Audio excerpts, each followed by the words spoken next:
Olá pessoal, essa aqui é a nossa aula de introdução aos meios de transmissão, tá?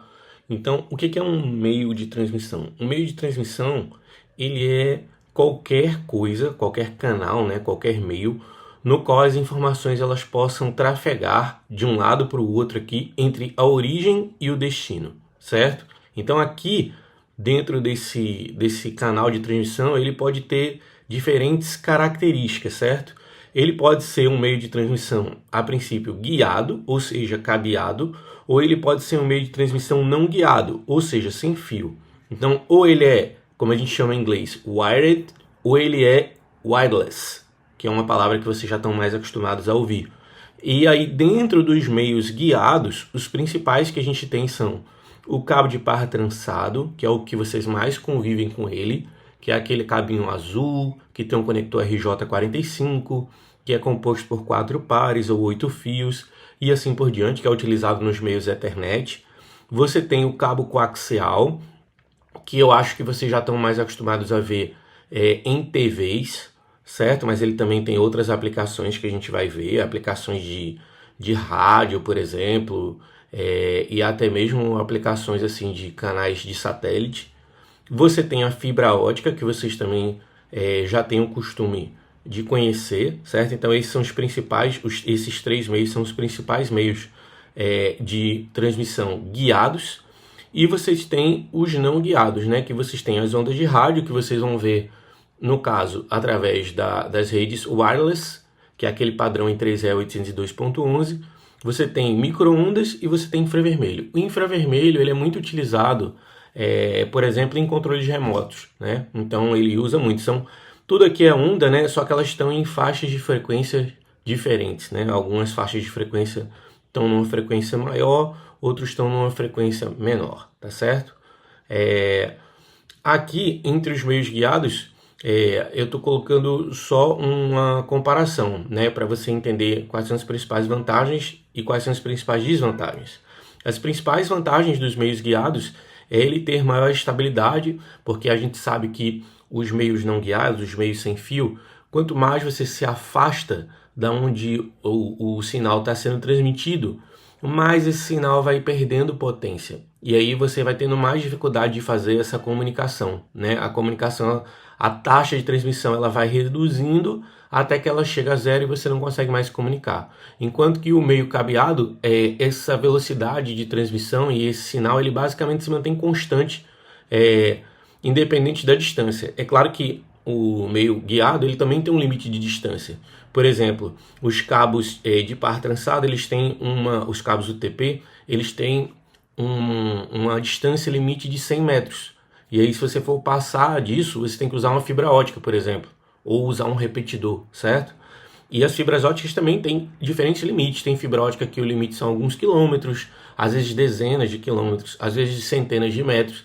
Mas as fibras óticas, no geral, como os cabos de par trançado, o sinal costuma ser mais estável. Tanto é que, muitas das vezes, se você tem internet sem fio em casa e você alega que está com a taxa de transmissão está baixa, algumas das vezes eles querem que você teste o seu computador cabeado na rede, para ver como é que está a taxa de transmissão cabeada, porque são taxas mais constantes e mais altas, tá?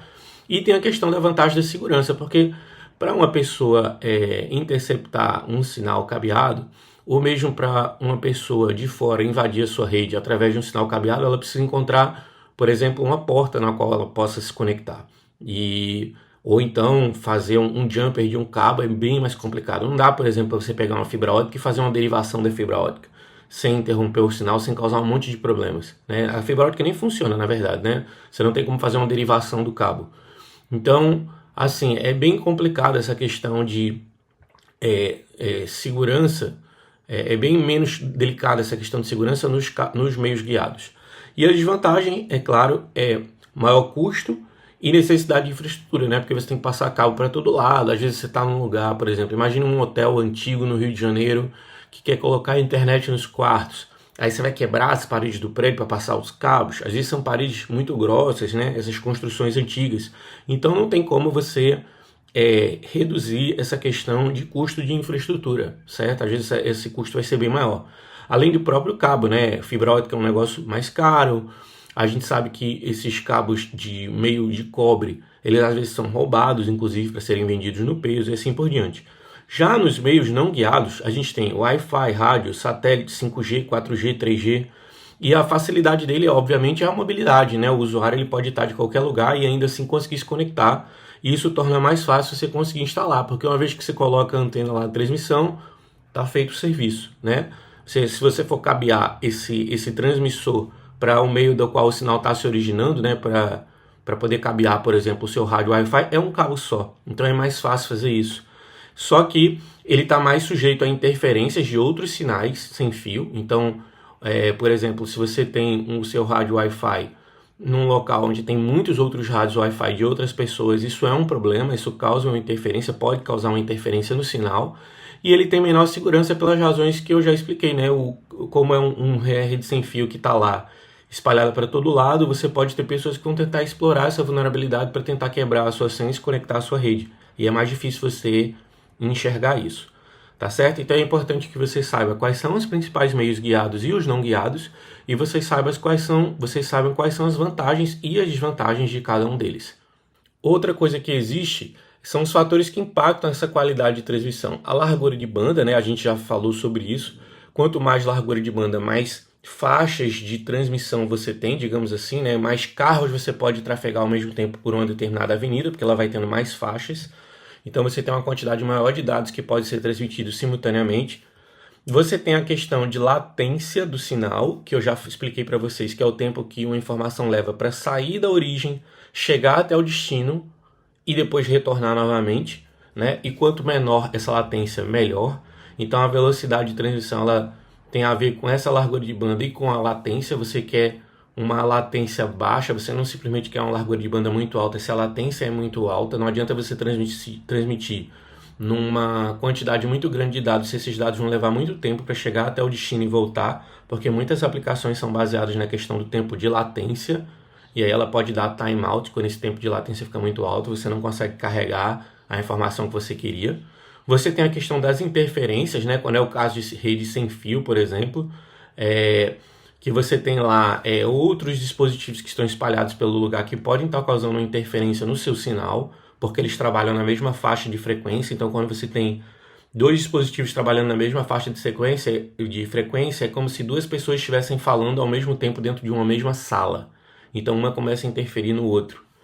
Você tem a questão de distância, como eu já falei. Dependendo do meio que você escolhe, você tem diferentes distâncias envolvidas. É claro que nos meios de transmissão sem fio, essas distâncias são mais complicadas de você medir, uma distância limite, porque tem várias outras variáveis atuando ali, como por exemplo a quantidade de pessoas que estão no local, ou a quantidade de paredes que tem no local, ou se tem alguma quantidade de água muito grande. Por exemplo, você colocar, imagina, uma sala onde você tem um aquário enorme na sala, isso pode interferir porque a água é um grande inimigo dos sinais sem fios, por exemplo, e assim por diante. E você tem a questão de segurança, né? Como eu já expliquei também, as redes cabeadas elas são menos vulneráveis a ataques do que as redes Wi-Fi, porque você precisa ou arrumar um equipamento para poder, uma porta e um equipamento para poder se conectar na rede, ou você tem que fazer um jumper do cabo, né? Um grampo, como a gente dizia antigamente, para poder escutar o que está rolando dentro daquele sinal. Em alguns meios dessas redes cabeadas, como por exemplo a fibra ótica, esse grampo é inclusive impossível, tá? Então é mais fácil você sofrer ataques em redes Wi-Fi, tá certo? Eu espero que tenha ficado tudo claro e a gente se vê na próxima aula.